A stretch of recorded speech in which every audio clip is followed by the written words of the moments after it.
अजीज दोस्तों नमस्कार। अजीज दोस्तों, पिछले कुछ दिनों से तबीयत ज़रा ख़राब रही है क्योंकि नवंबर, दिसंबर, जनवरी यहाँ पे बहुत ही ख़तरनाक सर्दी के मौसम होते हैं और अचानक वेदर जो चेंज होता है उससे तकरीबन हर साल ही मुझे क्या सबको होता है नज़ला, बुखार, खांसी, गला ख़राब। और मेरा भी तकरीबन समझ लें दिसंबर की बिगिन में गला ख़राब हुआ और हल्की हल्की खांसी हुई, बुखार आया। मैंने वही पेनाडोल वगैरह लेके मैंने कहा जान छुड़ाओ, कहाँ डॉक्टरों के चक्कर में जाओ। तो एक हफ्ते में तकरीबन ठीक हो गया तो मुझे मांदा नहीं आया। लेकिन अब पिछले समझ लें 10 15 15 20 दिन से मुसलसल वापस बहुत गला ख़राब है, खांसी है, नज़ला है। और अब जाके मैंने फिर परसों डॉक्टर से कांटेक्ट किया और उसने मुझे फ़ोन पे ही प्रिस्क्रिप्शन कहा कि मैं भेज देती हूँ आपकी फार्मेसी में एंटीबायोटिक के लिए। तो अब मैं एंटीबायोटिक ले रहा हूँ 2 दिन से।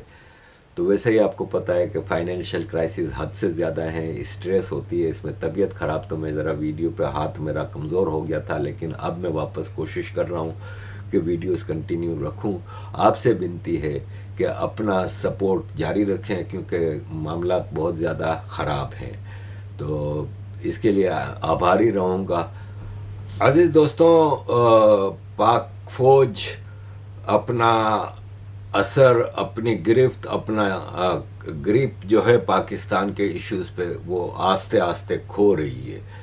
इससे पहले मैं ज़रा आपके सामने एक कहानी रखूँगा कि एक आदमी था, किसान था, उसके घर में चूहे बहुत आ जाते थे। वो चूहों के लिए बहुत परेशान था। तो एक मौलवी साहब ने इसको आके मशवरा दिया कि तुम एक बिल्ली पाल लो तो चूहे भाग जाएंगे, बिल्ली चूहों को मार देगी। तो वो 2 3 दिन होते हैं मौलवी साहब को, वो एक दूध की दुकान पे मिलता है वो आदमी। मौलवी साहब ने कहा क्या हुआ, तुम दूध लेने आए हो? तो कहता हाँ वो बिल्ली के लिए दूध चाहिए होता है ना, तो दूध लेने आया हूँ। तो मौलवी साहब कहते हैं यार ऐसा करो, तुम एक बकरी पाल लो, तो बकरी का दूध होगा वो तुम्हें भी काम आएगा और बिल्ली को भी। उसने एक बकरी पाल ली। फिर वो आगे कुछ दिनों बाद मौलवी साहब मिला तो वो कहीं घास खरीद रहा था। तो मौलवी साहब ने कहा ऐसा करो ना, तुम एक भैंस भी पाल लो, उसका ये फ़ायदा होगा कि घास तुम फिर एक साथ ही दोनों के लिए ले आओगे और भैंस का दूध बेचोगे तो तुम्हें काम भी आएगा। और उसने भैंस भी पाल ली। अब वो कुछ दिनों बाद मौलवी साहब मिले। मौलवी साहब ने कहा कैसा चल रहा है? कहता है वो बिल्ली तो दूध पी के सोई पड़ी रहती है, चूहे और बढ़ गए हैं क्योंकि घास वास आ गई है। तो अब चारा जानवरों का, तो चूहे बढ़ गए हैं। और मैं तो सुबह शाम बस घास की कटाई और दूध दोना और उन्हीं में लगा रहता हूँ। मेरी तो खेती भी चली गई। ए नालों मैनू चूहे ही ठीक सी। पंजाबी था ना, उसने कहा कि इससे तो बेहतर था कि मैं चूहों के साथ ही गुजारा कर लेता, ये सब करके मैं फंस गया हूँ। यही हाल पाकिस्तान का है कि पाकिस्तान में आर्मी को पाला था टेररिस्टों को ख़त्म करने के लिए, सिक्योरिटी के लिए। आर्मी खुद टेररिस्टों की सरपरस्ती कर रही है, दूध भी पी जाती है, घास भी खा जाती है और करती कराती कुछ नहीं, उल्टे काम करती है। अजीज़ दोस्तों, टेररिस्टों पे याद आया कि जमीयत उलमा इस्लाम फजलुर रहमान ग्रुप के लीडर केपी में, साउथ वजीरिस्तान में बम धमाके में मारे गए। तो यह है कि फ्राइडे को कोनरा चीना एरिया में मौलाना सुल्तान मोहम्मद वज़ीर, डिस्ट्रिक्ट प्रेसिडेंट वफाकुल मदारिस, बम धमाके में मारा गया। पाकिस्तान में किसी की जान माल महफूज नहीं है। अजीज़ दोस्तों, हमारी जो आर्मी है बिल्ली, वो उसका DGISPR जो आपको पता है कि टेररिस्ट का, यूनाइटेड नेशंस के वांटेड टेररिस्ट का बेटा है, वो रोज़ आजकल प्रेस कॉन्फ्रेंसें कर रहा है। दुनिया का कोई एक मुल्क बता दें जिसका आर्मी का स्पोक्स पर्सन प्रेस कॉन्फ्रेंसें कर रहा हो। डिफेंस मिनिस्टर क्यों नहीं कर रहा? इसका काम है डिफेंस मिनिस्टर का या डिफेंस सेक्रेटरी का। लेकिन बहरहाल अभी इसने जो प्रेस कॉन्फ्रेंस की है उसमें इसने केपी की government, Suhail Afridi CM KP, Imran Khan के ऊपर, इसकी सारी प्रेस कॉन्फ्रेंसें आजकल पीटीआई के ऊपर होती हैं। ये हमें एक भाषण देता है कि हमारा पॉलिटिक्स से ताल्लुक़ नहीं, ये पॉलिटिकल पार्टियों के खिलाफ प्रेस कॉन्फ्रेंस करता है।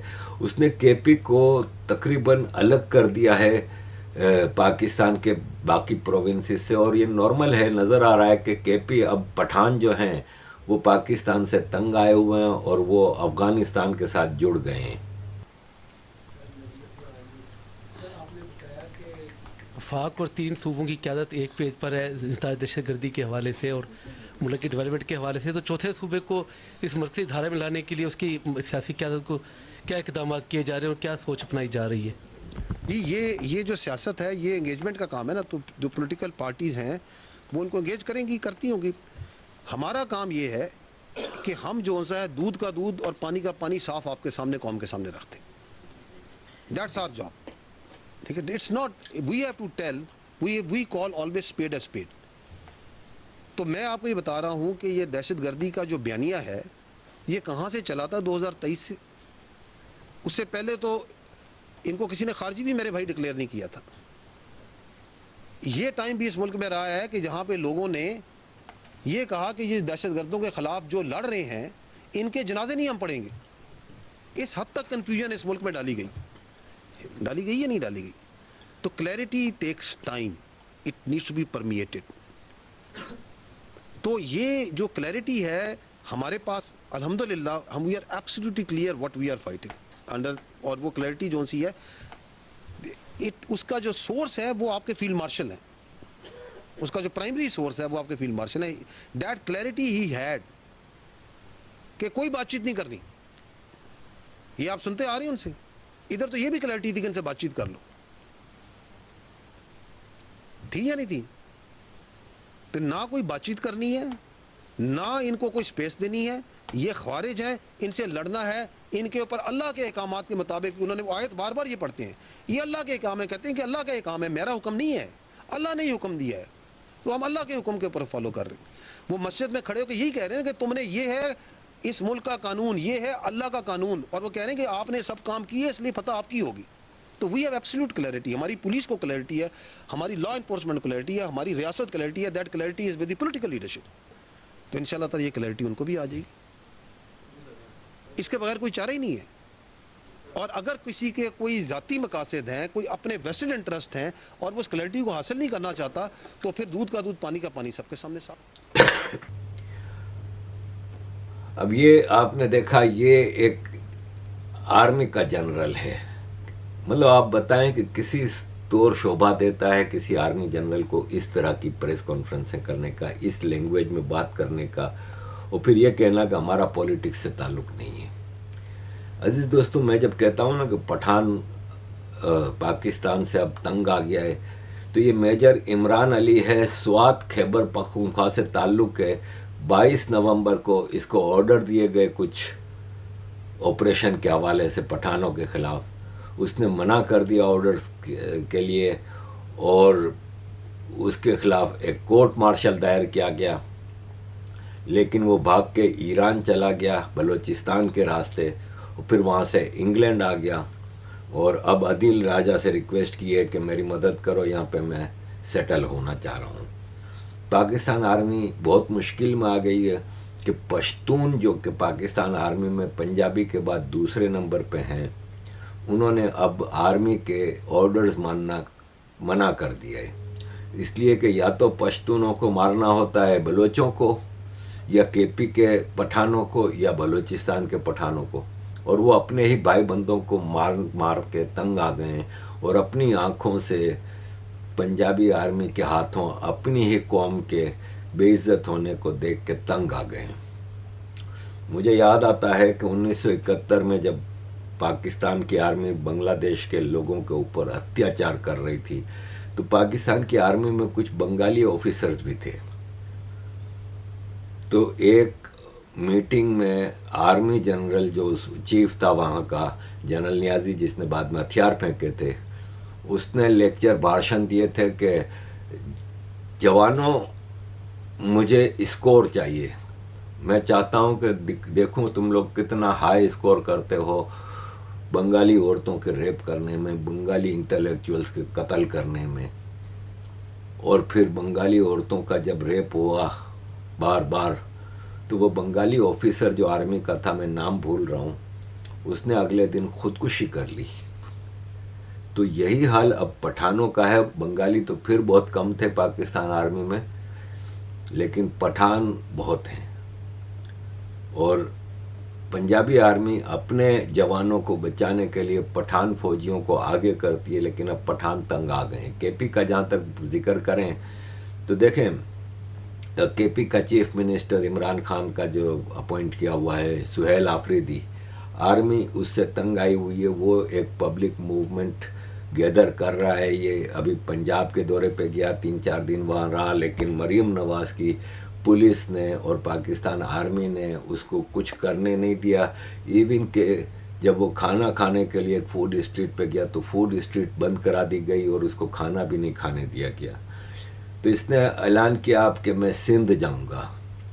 तो सिंध में बिलावल भुट्टो ने अपनी सरकार को, पीपल्स पार्टी की सरकार को कहा कि इसको आने दो, इसको वेलकम करना, इसको प्रोटोकॉल देना एक चीफ मिनिस्टर का, जो कि चीफ मिनिस्टर है केपी का, और इसको जो करना है करने देना, वरना खाम में पब्लिसिटी होगी। तो सुहेल आफरीदी पिशावर से कराची बाय एयर आया और इकोनॉमी क्लास में आया। फ़र्क देखें कि पंजाब की चीफ मिनिस्टर मरीम नवाज़ चीन, जापान और दुनिया भर के दौरे में एयरफोर्स का स्पेशल जहाज़ लेके जाती है, जिसमें अपने ख़ानदान के सारे लोगों को, अपनी दोस्तों को, उन दोस्तों के ख़ानदान वालों को, सबको एयरफोर्स के जहाज़ में लेके जाती है। ये केपी का चीफ मिनिस्टर इकोनॉमिक क्लास में बैठ के आया और पैसेंजर्स ने इसके साथ सेल्फियां बनाई और पब्लिसिटी का दौर वहाँ से शुरू हो गया।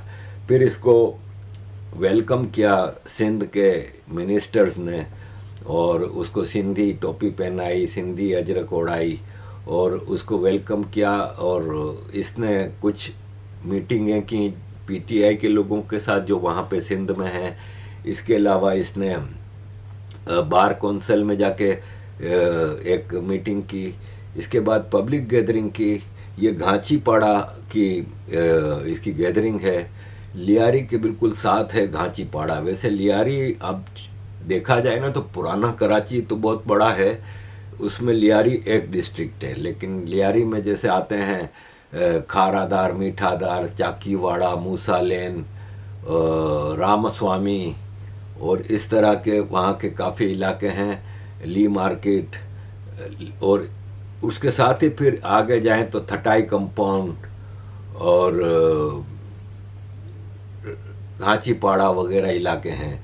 तो वहाँ पे उम्मीद थी, लियारी के लोग वेट कर रहे थे कि ये आएगा, क्योंकि एक बात मैं बता दूं कि लियारी में बेशक वोटर पीपल्स पार्टी का रहा है शुरू से, लेकिन अब जाहिर है पीपल्स पार्टी उनको डिलीवर नहीं कर रही थी और उनको इनके डकैत जो थे, उज़ैर डकैत और रहमान डकैत, वो डिलीवर करने लगे थे पूरे कराची को लूट के। लियारी में थोड़ा बहुत इन्होंने काम कराया था, तो ये इनके रॉबिन हुड थे, ये इनके हीरो थे। लेकिन पीपल्स पार्टी ने रहमान डकैत को भी पुलिस मुकाबले में मरवा दिया और फिर उज़ैर को भी गिरफ्तार किया। तो लियारी वाले पीपल्स पार्टी से नाराज़ थे। और इसके बाद जबकि सिंध में 18 साल से पीपल्स पार्टी की सरकार है, कराची का मेयर इनका है, लियारी में मेयर इनका है, एमपी एमएनए सारे लियारी के इनके हैं, इसके बावजूद लियारी इतना तबाह हाल है। मैंने अपनी वीडियोस में बताया है आपको लियारी का क्या हाल है। तो अब लियारी के लोग कट रहे हैं। मेरा जहाँ तक याद पड़ता है, आखिरी इलेक्शन में बिलावल भुट्टो लियारी से इलेक्शन हार गया था और 2018 के इलेक्शन में पीटीआई ने लियारी से जीता था इलेक्शन। और पीटीआई को, क्योंकि लियारी वालों के पास एमक्यूएम ऑप्शन नहीं है, क्योंकि एमक्यूएम से रहमान डकैत और उज़ैर डकैत की मुसलसल दुश्मनियां चलती थीं, इसलिए एमक्यूएम इनके पास ऑप्शन है नहीं, मुल्ला इनके पास ऑप्शन नहीं है। तो ले दे के इनके पास फिर पीटीआई ऑप्शन रहती है पीपल्स पार्टी के अलावा। तो उन्होंने पीटीआई को वोट दिया था। तो लियारी के लोग वेट कर रहे थे कि सुहेल आफरीदी आएगा, लेकिन पीपल्स पार्टी लियारी में इसके लिए तैयार करके बैठी थी कुछ मंसूबे, और इसको पता चल गया, इसलिए ये लियारी नहीं गया और घांचीपाड़ा से स्पीच करके निकल गया। और यह है कि इसके बाद इसने पूरे कराची का मुख्तलिफ जगहों पे जलसे किए। इसने बागे जीना के अंदर जलसे की इजाज़त मांगी, जो कि मना कर दिया गया। तो इसने कहा कि मैं बागे जीना के बाहर जलसा करूंगा। इसने जलसे में पीपल्स पार्टी पे कड़ी क्रिटिसिज्म की। इसने कहा जरदारी ने बेनज़ीर भुट्टो और जुल्फ़िकार अली भुट्टो की पॉलिटिक्स ख़त्म कर दी है। आज जो सिंध में पॉलिटिक्स है वो जरदारी की पॉलिटिक्स है। और इस तरह यह है कि अब वो हैदराबाद भी जाएगा और सिंध के बाकी इलाकों में भी जाएगा। अजीज़ दोस्तों, पीटीआई की तरफ वापस आते हैं कि पंजाब में 465 अरब रुपए का एक रोड प्रोजेक्ट है, जो कि फेडरल गवर्नमेंट ने कहा है कि हम बनाएंगे और हम उसके लिए फंडिंग करेंगे। जबकि पाकिस्तान में जो 18वीं कॉन्स्टिट्यूशनल अमेंडमेंट आई थी, उसके तहत फेडरेशन ने प्रोविंसेस को फंडिंग ज़्यादा कर दी थी, और अब ये प्रोविंसेस ऐसे प्रोजेक्ट फंड करते हैं, फेडरेशन नहीं करती। लेकिन यहाँ पे पंजाब को स्पेशली ये फेडरेशन बना के दे रही है, जबकि ज़रूरत ज़्यादा इंफ्रास्ट्रक्चरल डेवलपमेंट की सिंध, बलूचिस्तान और केपी में है। लेकिन सिंध, बलूचिस्तान, केपी को टोटल इग्नोर किया हुआ है। सिंध और बलूचिस्तान तो पीपल्स पार्टी की करप्ट लीडरशिप के हवाले कर दिया है, जो कि सिर्फ लूटमार कर रहे हैं, डिलीवर नहीं कर रहे। और पंजाब में फेडरल गवर्नमेंट के फंड से भी डेवलपमेंट हो रहा है, जिससे अब पब्लिक में बहुत ज़्यादा रेजेंटमेंट आ गया है। अजीज़ दोस्तों, एक और चीज़ मैं आपको बताऊं कि ये सलमान अकरम राजा हैं, पीटीआई के वकील भी हैं और लीडर भी हैं। इन्होंने ये कहा कि DGISPR की प्रेस कॉन्फ्रेंस में हामिद मीर ने एक सवाल उठाया था कि दाइश और TTP पाकिस्तान में एक साथ लड़ रही हैं। TTP आप कह रहे हैं कि उसको अफ़गानिस्तान सपोर्ट कर रही है, लेकिन अफ़गानिस्तान दाइश के साथ तो लड़ रही है। दाइश तो अफ़गानिस्तान में टेररिज्म कर रही है। तो पाकिस्तान में इनको कौन सपोर्ट कर रहा है? दाइश को, क्योंकि दाइश को अफ़गानिस्तान तो लड़ रहा है उनसे, तो कोई तो सपोर्ट कर रहा है। ये सवाल आपसे हामिद मीर ने किया, लेकिन हामिद मीर को आपने इसका जवाब नहीं दिया। DGISPR साहब ने उसमें एक सवाल किया, हामिद मीर साहब ने, सीनियर सहाफ़ी ने। उन्होंने उनसे ये पूछा कि क्या वजह है कि पाकिस्तान में हमें दाइश और TTP दोनों सरगर्म अमल नज़र आती हैं, दोनों एक दूसरे के ख़िलाफ़ लड़ते भी हैं और यहाँ पर वो कायम भी हैं, उनको असला भी मिल रहा है। ये तो कहा जाता है कि TTP को अफ़गान हुकूमत की हमायत हासिल है, लेकिन दाइश को तो अफ़गान हुकूमत की हमायत हासिल नहीं है। वहाँ तो लड़ाई हो रही है दाइश और अफ़गान हुकूमत और TTA के दरमियान। तो ये दाइश को असला कैसे मिल रहा है पाकिस्तान के अंदर कि वो यहाँ अपनी कार्रवाइयाँ कर रही है? उस सवाल का कोई खातिर खा जवाब नहीं दिया गया। और ये एक लम्हा फ़िक्रिया है कि किस तरह ये गोला बारूद इन दहशत गर्दों को यहाँ मैसर हो रहा है। सरहदों की हिफाजत करना PTI का या सूबाई हुकूमत का काम नहीं है। सरहदों की हिफाजत करना हमारी जरी अफवाज का काम है। तो ये क्या हो रहा है कि असला भी आ रहा है, यहाँ दहशत गर्द भी आ रहे हैं? तो ये वो सवालात हैं जिनका जवाब हम सबको मिलकर ढूंढना है। और ये पूरे केपी में हथियार भर भर के आ रहे हैं, टेररिज्म हो रही है। सवाल यहाँ पे ये है कि पूरे केपी और बलूचिस्तान की जो बॉर्डर्स हैं अफ़गानिस्तान के साथ, ड्यूरेन लाइन, वो प्रोविंशियल गवर्नमेंट की रिस्पॉन्सिबिलिटी नहीं, वो तो आर्मी के हाथ में है। तो आर्मी फिर क्यों